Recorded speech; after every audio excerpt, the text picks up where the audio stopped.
દર્શક મિત્રો, આપ જોઈ રહ્યા છો ગુજરાતની એક એવી ચેનલ કે જે તમારા શહેરના પળે પળના સમાચારો તમારા સુધી પહોંચાડે છે.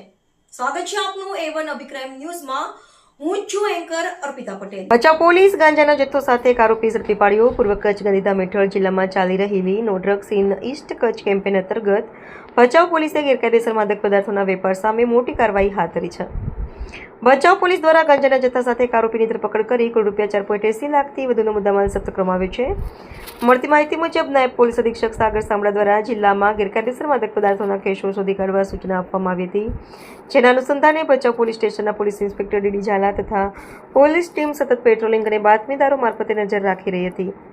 તે દરમિયાન પોલીસ હેડ કોન્સ્ટેબલ કમલેશભાઈ અર્જુનભાઈ ચાવડાને ખાનગી બાતમી મળી હતી કે ભચાઉના હિંમતપુરા વિસ્તારમાં રહેતો દાઉદ કાસમભાઈ નારેજા પોતાના રહેણાંક મકાનમાં ગેરકાયદેસર ગાંજાનો જથ્થો રાખી વેચાણ કરે છે.